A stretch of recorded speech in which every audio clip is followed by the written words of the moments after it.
Bonjour à tous. Bonjour à mes chers abonnés, chers internautes qui me suivent à travers le monde entier, à travers toutes les villes au Cameroun, à travers toutes les villes africaines, les pays africains, la diaspora, l'Europe, les États-Unis, le Canada, etc., etc., etc. Donc, on va se donner quelques petites secondes pour attendre que tout le monde soit connecté pour un bref entretien avec vous. Donc, je ne sais pas si le son il est bon, si la qualité d'image est meilleure et ainsi on pourra aborder le sujet du jour. Alors, c'est un direct à l'improviste, hein, je ne m'y attendais pas, je n'étais pas censé faire un direct aujourd'hui. Donc, je comptais plutôt publier les éléments que j'ai reçus hier, les vidéos que j'ai publiées ce matin. Mais malheureusement, je constate que ces vidéos ont des problèmes de son. Je ne sais pas exactement ce qui se passe. Sur Facebook, les vidéos ont des problèmes de son. Et par contre, là, dans ma bibliothèque, il n'y a pas de problème avec le son. Donc, je ne sais pas exactement ce qui se passe. Donc, on va attendre que tout le monde se connecte. On a une trentaine de minutes à passer ensemble pour que j'essaie, n'est-ce pas, j'essaie de revenir sur le sujet que j'ai annoncé depuis hier soir. Et ceci pour être sûr que le message qu'a voulu faire passer Monsieur Franck Ebodé a été bien compris par tous. Donc, on va attendre encore une minute environ et ensuite, voilà, on va démarrer. Donc, on va attendre les retardataires. Pour ceux et celles qui arrivent en retard, voilà, accordons-leur quelques secondes afin de mieux planter le décor. Donc une fois de plus, je vous dis bonjour à tous et soyez les bienvenus à cet entretien improvisé comme je l'ai tantôt dit. Donc on va attendre et dans quelques secondes, je vais lancer le direct.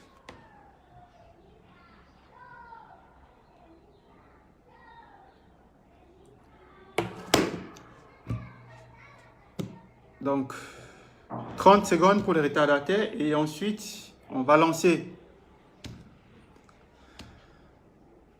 Alors, je suis content de vous lire, je suis content de vous voir présent. Vous savez très bien que je ne suis pas très actif avec les directs. J'en fais, je crois, 1 ou 2 fois par an. Donc aujourd'hui, j'ai voulu en faire un pour, comme je le disais précédemment, apporter plus de détails, apporter plus d'éléments sur ce qui a été publié sur ma page. Alors, bonjour une fois de plus, bon samedi à vous. Je suis content de vous retrouver et ensemble, on passera les 30 minutes à évoquer la situation d'un jeune Camerounais au nom de Franck Ebodé. Donc, Franck Ebodé était en fonction à Vision 4. Il faut que je ne me perde pas dans des références.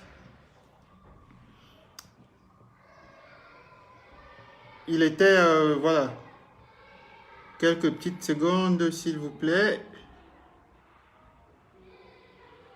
Quelques petites secondes, s'il vous plaît. Il était caméraman, monteur à Vision 4. Et hier, donc, aux environs de, je vous donne l'heure, 13h06, plus exactement, 13h06, donc, Monsieur Franck Ebodé, que je ne connaissais pas, que je n'avais jamais vu, je n'avais jamais entendu parler, il m'a écrit, il m'a contacté. Et j'ai tout de suite été saisi par, on va dire, par l'urgence de son message qui m'a été adressé. Et je vais lire ce message-là afin que vous puissiez savoir exactement de quoi il s'agit. Alors, il m'écrit à 13h06. Bonjour grand frère. Donc, le téléphone, il est là. Je vais cacher son numéro pour que vous ne... Donnez-moi juste quelques secondes. Alors, là, c'est le message de M. Ebodé. Donc, voilà. Donc, M. Franck Ebodé me contacte hier à 13h06 minutes. Et il me dit, je me présente, je suis Franck Ebodé. Je t'écris parce que je suis en danger. Je ne sais même pas si je vais terminer l'année en vie. Je viens vers toi parce que je sais pouvoir compter sur tes qualités impartiales. Je veux dénoncer et révéler des secrets parce que je ne suis plus en paix avec ma conscience. Il continue, je fais des enregistrements vidéo de mes témoignages. Alors là, c'est les différents messages qu'il m'a envoyés.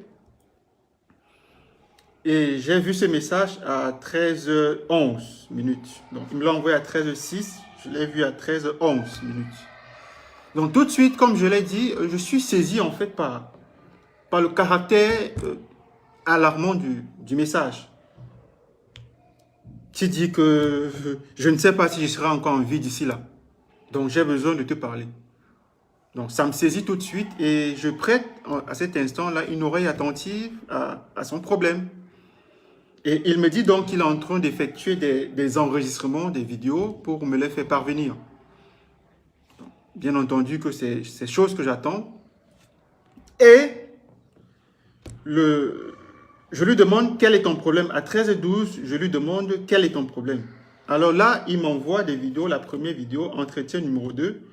Donc les vidéos, en fait, les vidéos sont très longues. C'est des vidéos de 25, 27, 23... Je crois qu'il y en a une qui a 35 ou je ne sais pas 36 minutes. Donc c'est très long en fait la vidéo.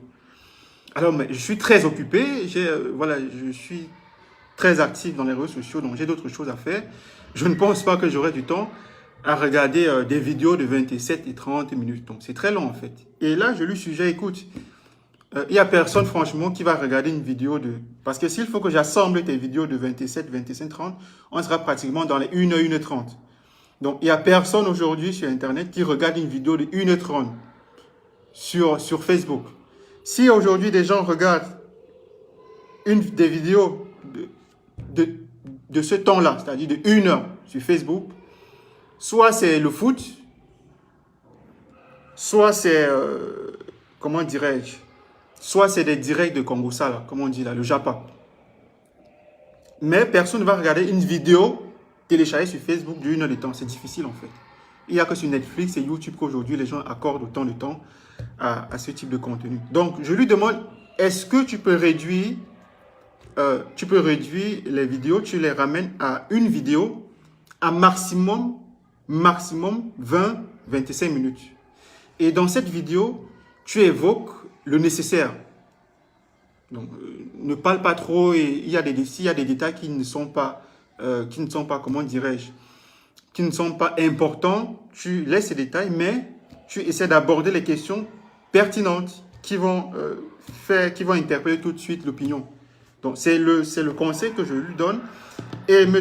Ebodé revient, permettez-moi une fois de plus d'être précis dans ce que je dis. M. Ebodé revient à 13h19. 13h19, c'est là. Je ne sais pas si c'est flou, si c'est clair, donc c'est là. Je revient à 13h19. J'ai fait plusieurs parties pour que ça ne soit pas trop long. Je suis à bout grand. Je suis malade, je ne me sens pas bien. J'ai fait le tour des hôpitaux et on ne voit rien.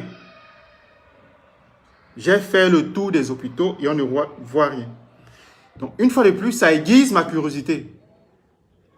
Donc, je prends une pause sur l'activité parallèle que j'étais en train de faire et je consacre donc mon temps aux vidéos qu'il m'a envoyées. Donc, je regarde et j'insiste une fois de plus, essaie de faire une vidéo brève. Parce que là, tellement tu parles que le message même que tu veux mettre à l'attention du public, voilà, risque d'être noyé en fait dans tout ce flot de paroles que tu emploies. Mais je pense qu'en face de moi, j'ai quelqu'un qui est déstabilisé en fait. C'est quelqu'un qui est déstabilisé, qui n'a plus de repères, qui est perdu, qui est affecté et qui souffre réellement de quelque chose. Alors, il m'envoie un autre message à 18h14. Dans les vidéos, je raconte mon histoire avec Bruno Bidjan. Le message, il est là, une fois de plus, que je vous montre. Donc, c'est ça ici, le message. Voilà. Je lis pour vous. Dans les vidéos, je raconte mon histoire avec Bruno Bidjan.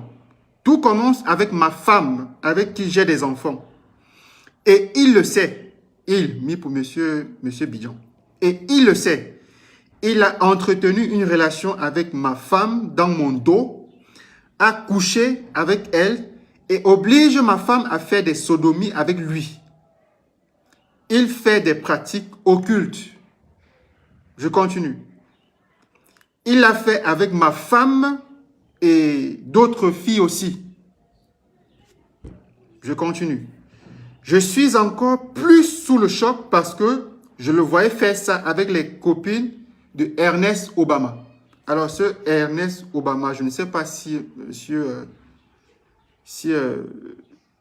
Ebodé a mal orthographié le prénom parce que ce Ernest, c'est avec un H. Alors, je ne sais pas s'il s'agit de Ernest Obama, ce que vous connaissez, ou s'il s'agit d'un autre Obama, Ernest.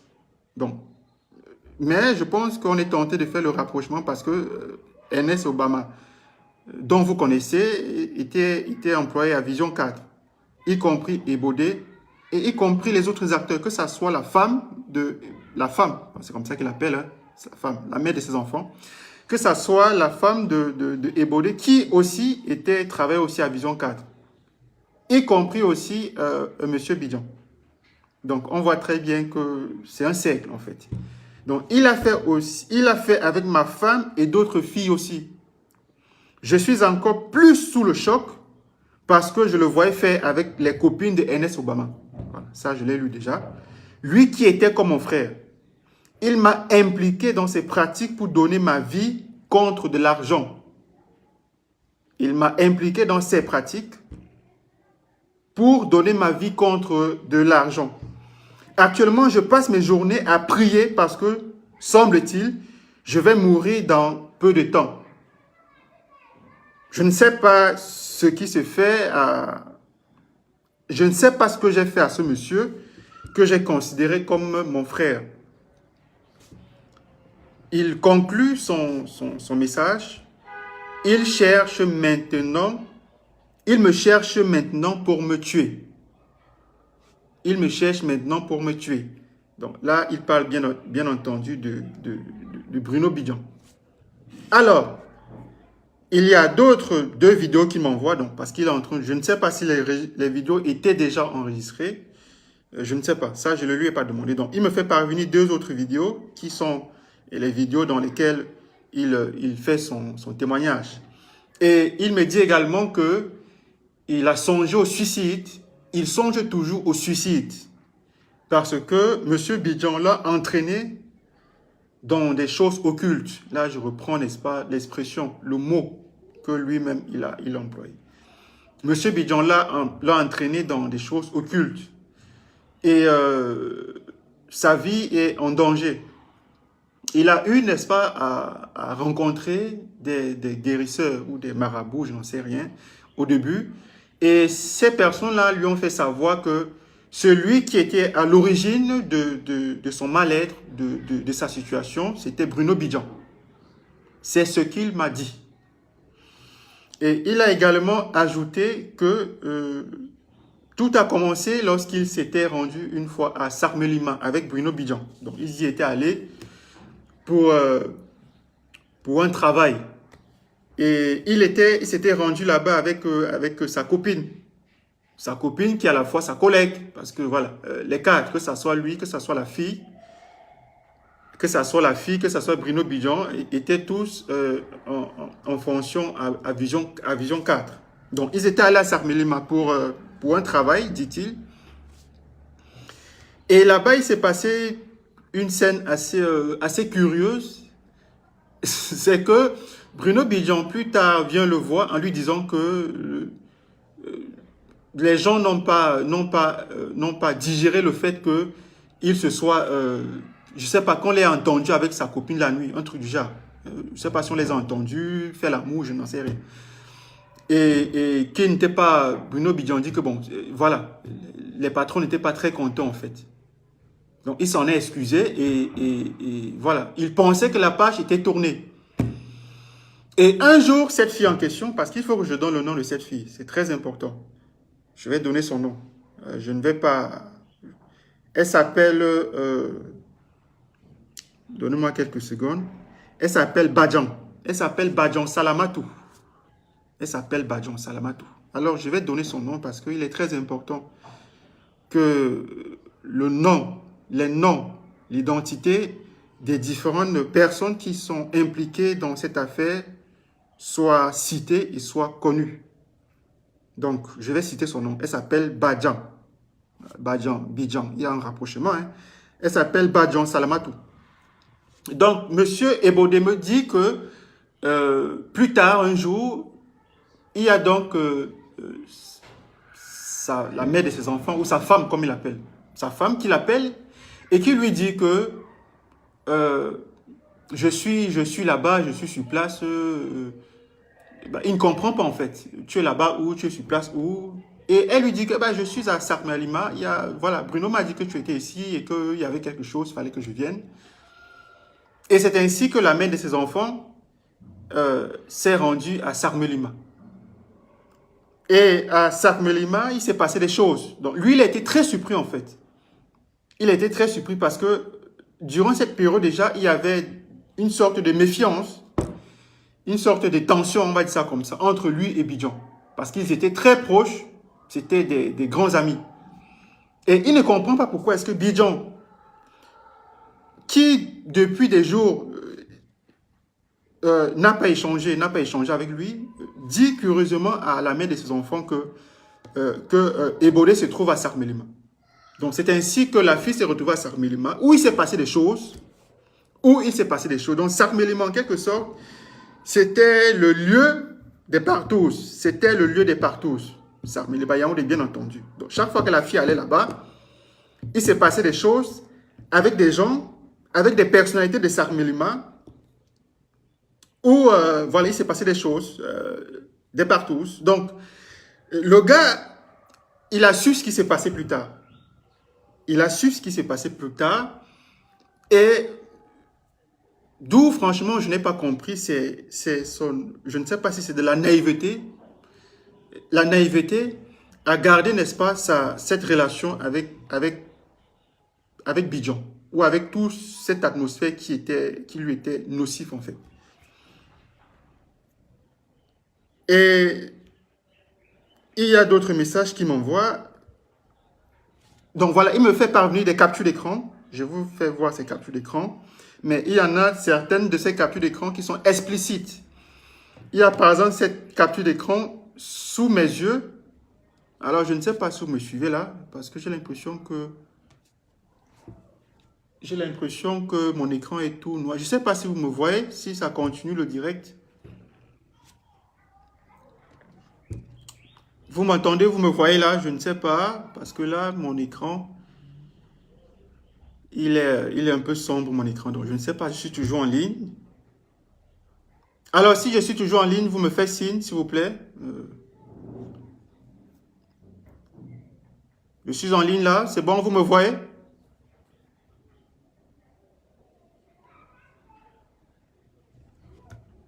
Est-ce que je suis toujours en ligne avec vous? Est-ce que vous me voyez toujours? Là, j'ai l'impression que, parce qu'il y a la lumière qui est partie sur mon écran là, donc je ne sais pas si je suis toujours en ligne. Si le son, ok, on me voit, on t'écoute. Ok, merci. Donc, ici devant moi, j'ai une capture d'écran qu'il m'a envoyée. Monsieur Ebodé Franck m'a envoyé. Cette capture d'écran, malheureusement, je ne peux pas la partager avec vous parce qu'elle est explicite. C'est la capture d'écran d'une vidéo dans laquelle il y a deux personnes qui sont en plein ébat sexuel. Il y a deux personnes. Il y a un monsieur qui est monté sur une dame, on ne voit pas le visage. L'image est très explicite. Et quand je demande à monsieur Ebodé, bien entendu, qui est cette personne, qui sont ces gens dans cette capture d'écran, dans cette vidéo, une vidéo de 30 secondes, alors il me répond en disant qu'il s'agit de monsieur Bidjan et la mère de ses enfants, Salamatou Badian. Ça, c'est ce qu'il me dit. Alors là, par contre, je pourrais vous montrer sa réponse quand je lui ai demandé qui sont ces personnes dans cette vidéo. Parce que je ne voudrais pas qu'on dise après que j'ai inventé des choses. Je n'ai rien inventé. Alors, le message est là. Ma femme, quand je demande qui sont les personnes dans cette vidéo, il me répond ma femme et lui. Salamatou et Bruno. Donc là, c'est là. Je ne sais pas si vous lisez. Permettez-moi un peu de nettoyer l'écran de mon téléphone. Excusez-moi. Voilà, donc le message, il est là. Voilà. C'est ici, je demande qui sont ces personnes dans la vidéo. Il me répond ma femme et lui. Et il continue Salamatou et Bruno. Donc, c'est une capture d'écran dans laquelle, la capture d'écran d'une vidéo dans laquelle il y a deux personnes qui sont en train de copuler. Donc, moi, je ne vois pas le visage ou les visages de ces personnes-là. C'est une vidéo qui dure 30 secondes. Et il me dit que c'est Bruno Bidjan et la mère de ses enfants. Ça, c'est ce qu'il me dit. Et je continue. Il dit, j'ai essayé de porter plainte, mais avec ces réseaux, il stoppe toujours la démarche. Il a essayé de porter plainte plusieurs fois, mais comme c'est les gens qui ont le pays, à chaque fois, les procédures qu'il engage ne mènent à rien. Et dans les autres captures d'écran, il y a d'autres choses très intéressantes où il y a des échanges entre M. Bruno Bidjan et Salamatou. Salamatou, comme j'ai dit, était en fonction à Vision 4.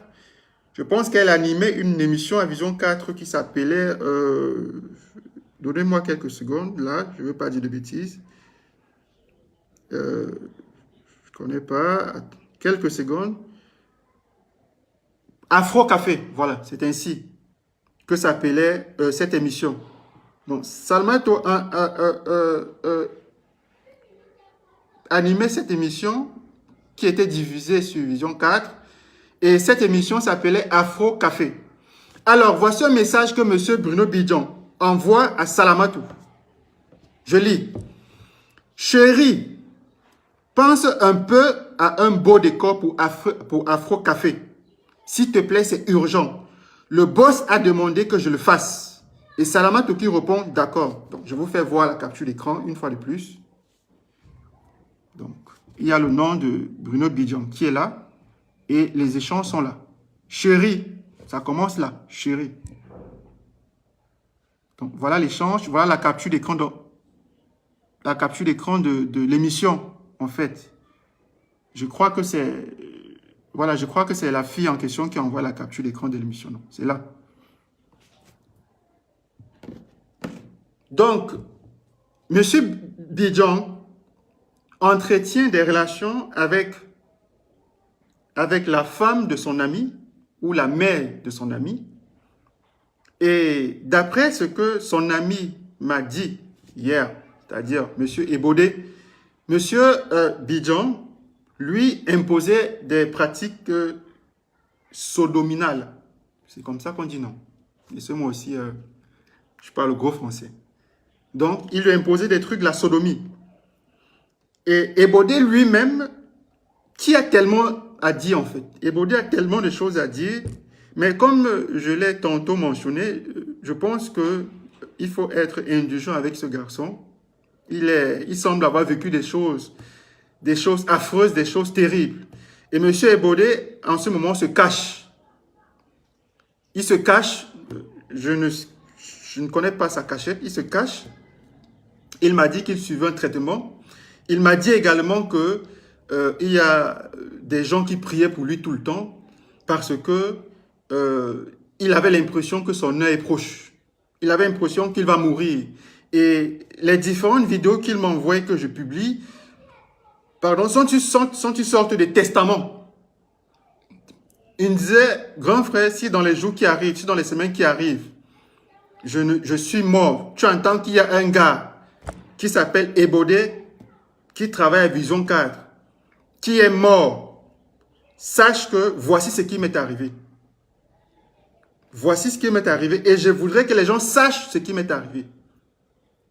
Donc, c'est la raison pour laquelle je dis que je suis totalement d'accord avec les internautes qui disent que les différentes vidéos que j'ai diffusées sont tellement longues et c'est difficile en fait. C'est difficile de les suivre, de les suivre toutes. C'est la raison pour laquelle j'ai préféré lancer ce direct-ci pour mieux vous apporter les éléments qui peut-être vous ont échappé durant la lecture des vidéos en question. Donc, je vais continuer si vous me le permettez. Monsieur Ebodé, il continue en me disant « Ils font toujours des enregistrements. » Je vais reprendre toute sa phrase. Quand je lui demande la vidéo en question, la capture d'écran de la vidéo que tu m'as envoyée, vidéo dans laquelle tu dis que c'est Bruno Bidjan et ta femme ou la mère de tes enfants, parce que je suis prudent. Lui dit que c'est sa mère, que c'est sa femme. Donc, je reprends là ce thème. Quand tu dis que c'est la capture d'écran de la vidéo que tu m'as envoyée, disons que c'est Bruno Bidjan et ta femme, est-ce que tu en es certain? Il me dit oui. Et il continue, mais la vidéo est en fait une partouze entre Bruno, ma femme et un grand frère du Sud. Mais dans la capture d'écran, il y a deux personnes qui sont visibles. Donc, je ne sais pas si après il y a une troisième personne, mais je vois deux personnes dans la capture d'écran. Il dit que la vidéo, en fait, est une partouze entre Bruno Bidjan, ma femme et un grand frère du Sud. Il continue. Ils font toujours des enregistrements vidéo et leurs ébats pour pouvoir après faire du chantage et avoir l'emprise sur ceux qui sont déjà dans leur cercle. À chaque fois qu'ils couchent, à chaque fois qu'ils organisent des partouzes, à chaque fois qu'ils recrutent le personnel féminin, hein, ça devient une sorte de proie pour des partouzes à caractère occulte, à caractère mystique. Et tout ceci, à chaque fois, est filmé et enregistré. Et il continue en disant, il se donnait rendez-vous pour se voir pendant que moi, il m'envoyait en brousse pour travailler. Donc, pendant que Bruno Bidjan et son chef, ou je ne sais pas qui autre, organisaient les séances de partouze pour coucher la femme de son collègue, la femme de son bon petit, lui qui était caméraman, on l'envoyait au champ. Va loin là-bas, Sarmeli m'a fait le reportage, ou va loin là-bas dans une forêt, je ne sais pas où va faire le reportage. Ainsi donc, ces gens pouvaient bien coucher sa femme, bien la sodomiser pour des pratiques occultes, pour reprendre le mot qu'il a lui-même employé. Il se donnait rendez-vous pour se voir pendant que moi, il m'envoyait en brousse pour travailler. Et pendant tout ce temps, ma femme et moi n'avions plus eu de rapprochement intime. Donc la grossesse même, je ne sais pas que c'est... La grossesse même, je sais que ce n'est pas mon enfant. Ah. Donc, il commence à émettre des doutes sur l'un de ses enfants quand sa femme était enceinte. Donc, il ne sait pas si c'est Bruno Bidjan qui l'a enceinté. Il ne sait pas si c'est l'un des partouzards qui l'a enceinté. Donc là, il commence à douter. Est-ce que c'est lui-même le père des enfants? Donc, les messages sont là. Je n'invente rien, c'est là. Les messages sont là. Et il continue. Là, c'est une révélation assez forte. Une révélation très forte. Et monsieur Ebodé, Franck, continue. Ils ont organisé une partouze avec ma femme. Ils ont organisé une partouze avec ma femme. L'ancien ministre de l'eau et de l'énergie. Ils ont organisé une partouze avec ma femme. L'ancien ministre de l'eau et de l'énergie, Bruno Bidjan, lui-même. Et ils ont fait ça en prison avec Mélissa, la femme du Zomlois. Ils ont organisé cette partouze entre Bruno Bidjan, l'ancien ministre de l'eau et de l'énergie, et qui d'autre? Et Mélissa, la femme du Zomlois. Le message, il est là sous mes yeux. Parce que si c'était j'avais écrit, si j'avais fait un texte pour écrire ça, oh, Jumanto, c'est un menteur, oh, il a inventé toute cette histoire, oh, donc c'est sous vos yeux. C'est les témoignages de M. Ebodé, Franck, ancien caméraman de Vision 4, qui aujourd'hui boit du noir, qui est sujet à de la dépression, au suicide, qui pense à mettre fin à ses jours, qui dit avoir été entraîné dans des choses obscures, dans l'obscurantisme, dans le satanisme par Bruno Bidjan. Jusqu'ici, pour l'instant, il ne m'a pas encore fait part exact ce que Bruno Bidjan ou les copains de Bruno Bidjan, je n'en sais rien, lui ont demandé de faire. Donc, j'espère peut-être que si d'ici là, il ne change pas d'avis, s'il ne reçoit pas de menaces, etc., j'espère que peut-être d'ici là, je pourrais peut-être organiser un autre direct, je n'en sais rien, afin de lui poser les questions directes pour avoir des réponses directes. Donc, je ne veux pas inventer des choses qu'il ne m'a jamais dit et je ne veux pas créer une fiction, n'est-ce pas, pour vouloir créer de la sensation. Donc, je préfère, pour l'instant, m'arrêter aux déclarations qui ont été tenues par M. Ebodé Franck. Donc, il dit qu'ils ont organisé une partouze. Bon, il est là, le texte, là. C'est là, le texte. Voilà. Ils ont organisé une partouze avec ma femme, l'ancien ministre de l'eau et de l'énergie, Bruno Bidjan, et ils ont fait ça en prison avec Mélissa, la femme du Zomlois.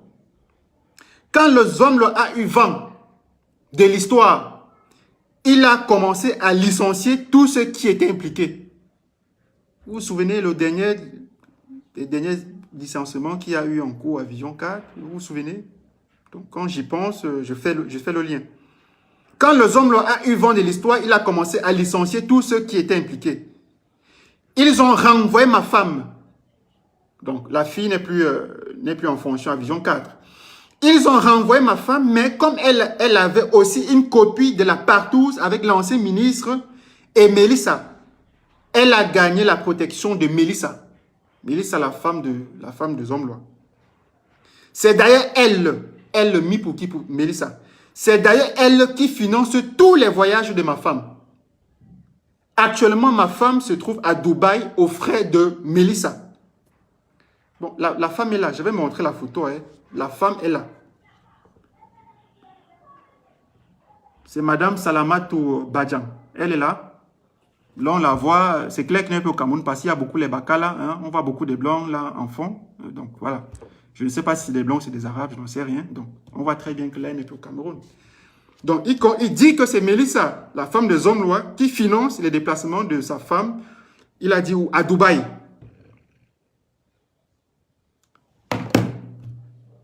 Donc, je ne sais pas si, si vous avez tous compris, avec moi, bien entendu, ce que moi-même je viens de lire, parce que c'est assez fort. C'est très fort. Et permettez-moi de revenir sur les captures d'écran. Donc, toutes ces situations n'a pas échappé à la femme, à l'épouse de Bruno Bidjan, Ivana Bidjan, qui était au courant de cette relation en fait. Qui était au courant des relations qui existait entre cette Salamatou et Bidjan. Donc, permettez-moi de lire quelques captures d'écran qui confirment ce que je suis en train de déclarer. Alors, où est les échanges entre Madame Ivana et Badian? Pardon, et Baudet? Donnez-moi quelques secondes, le temps de retrouver. Voilà, j'ai la première. Alors, j'ai le premier écran, capture d'écran, que la fille envoie à Ivana quand elle apprend son mariage. Mais Ivana l'avait bloqué. Voilà. Bonjour sœur, juste te dire félicitations pour ton mariage. Malgré les derniers événements qui nous ont un peu éloignés, je veux que tu saches que je suis très heureuse de votre union. Je vous souhaite encore le meilleur dans votre ménage. Et si j'ai eu à t'offenser de quelque manière que ce soit, je suis désolé et j'espère que tu trouveras la force de me pardonner. C'est ça, non? La force de m'en excuser. Heureux ménage sous la protection du très haut. Salma, c'est signé Salma. Alors, je vous montre, Salma tout. Il ne faut pas qu'on dise que musulman tout est parti inventer. Donc, le message, il est là. C'est le message que Salma tout envoie à Madame Bidjan, c'est-à-dire à Ivana, plus connue sous le nom de Ivana Isomba. Le message, il est là. Et le message est signé Salma tout. C'est là.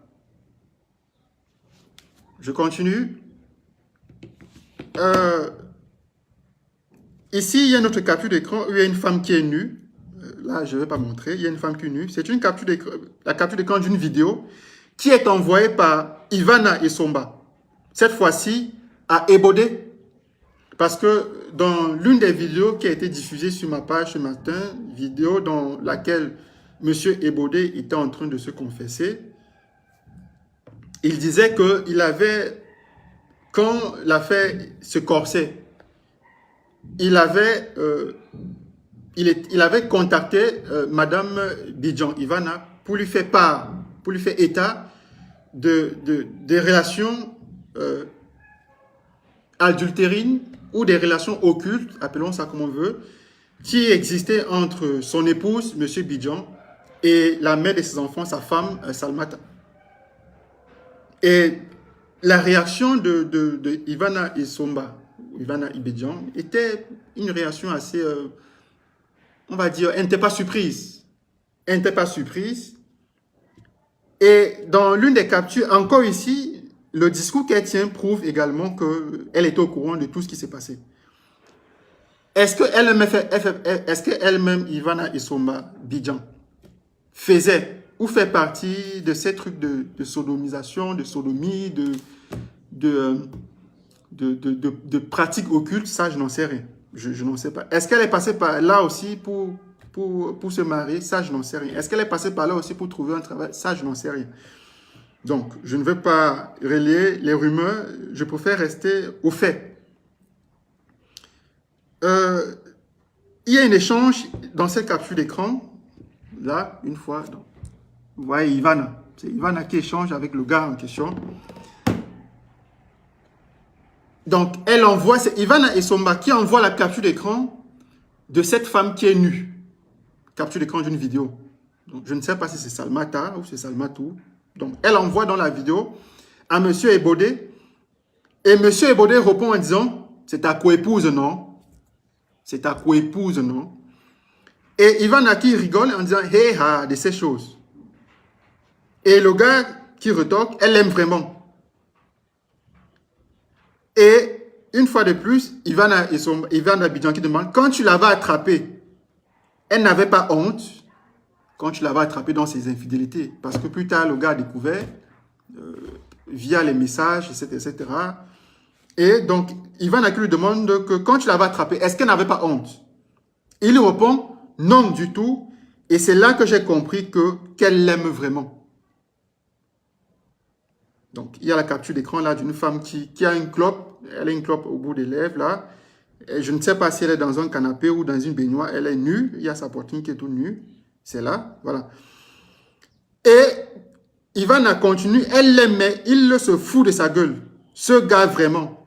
Dernièrement, elle lui demandait de l'argent. Je ne sais pas pourquoi.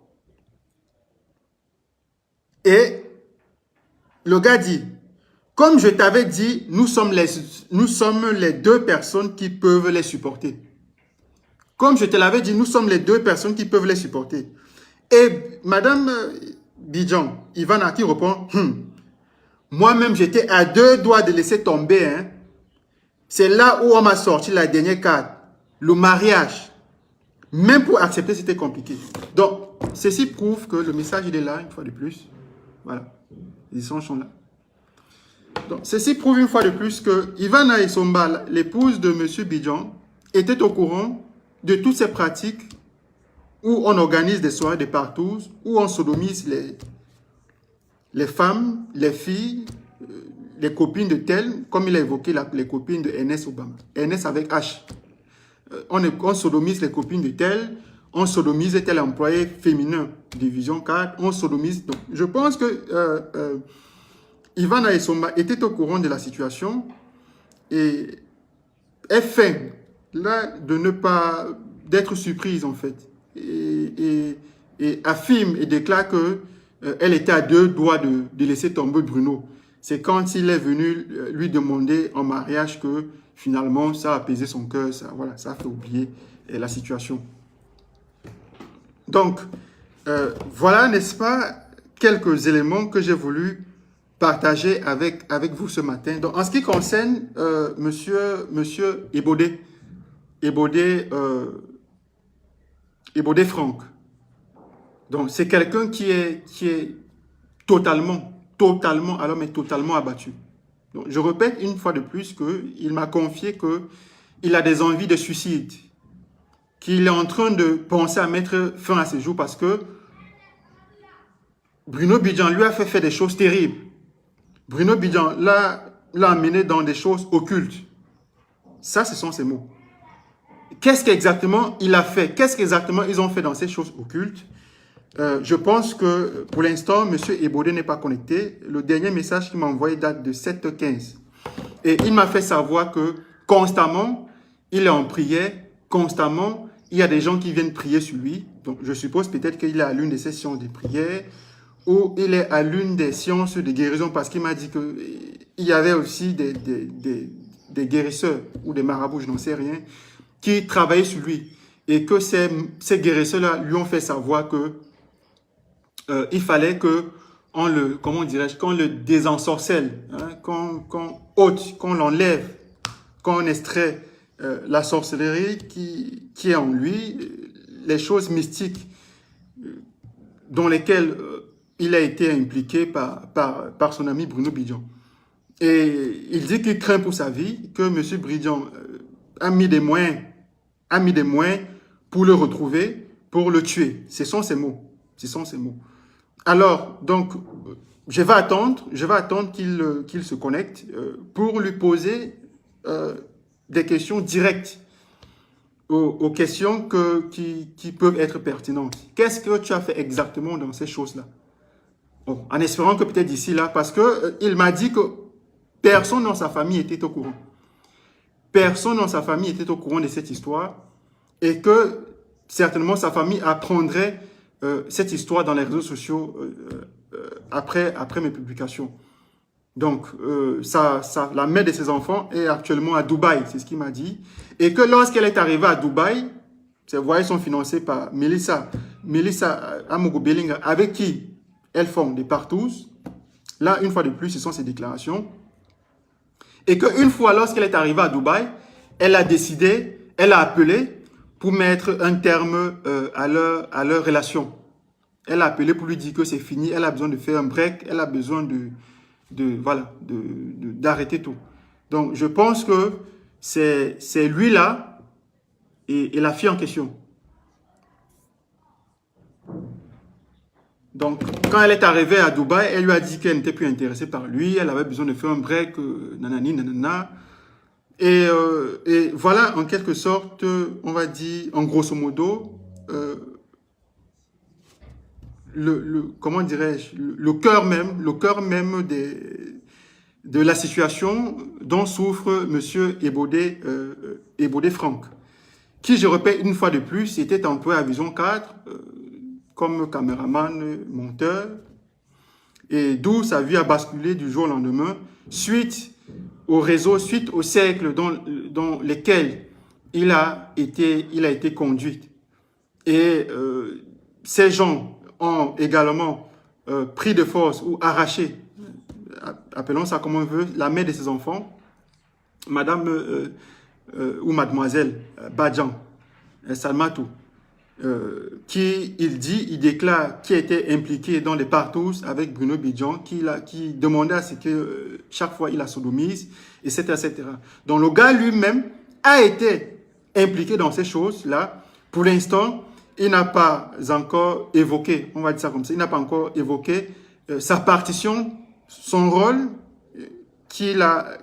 joué dans ces choses-là. Mais je pense que il faut avoir comment dirais-je, il faut souvent avoir de la pitié pour les personnes qui se repentent.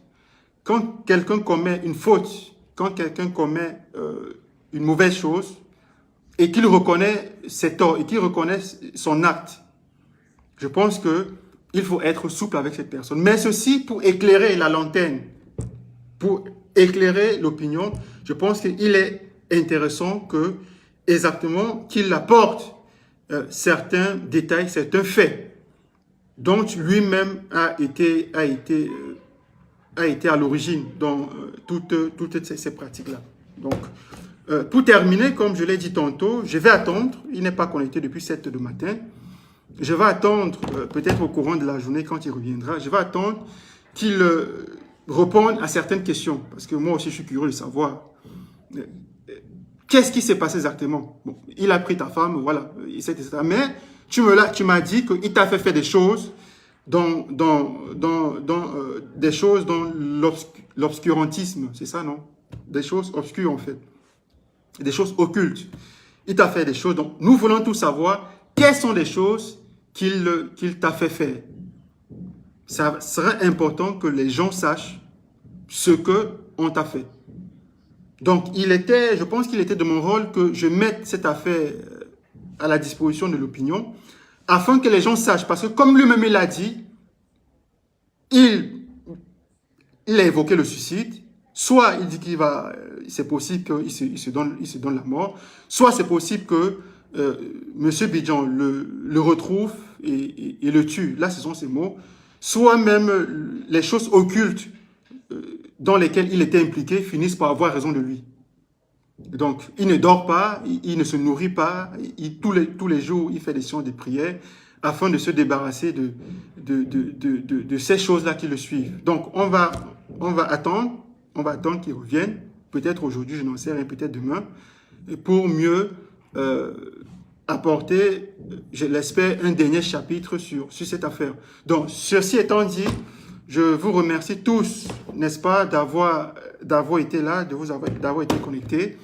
Et on va se donner rendez-vous dans, je n'en sais rien, peut-être dans les heures qui arrivent, peut-être dans les jours qui arrivent. Ou alors, s'il n'est pas d'accord à faire un direct avec moi, je pense que je ferai une publication. Je vais écrire un texte dans lequel je vais mentionner ce qu'il aurait fait. Ce qu'il aurait fait, ce que M. Bidjan, lui, aurait incité à faire dans ce qu'il a appelé les pratiques occultes. C'était l'épilogue, n'est-ce pas, de cet entretien avec vous. Et à tous, je souhaite un magnifique week-end et un très bon samedi. Salut!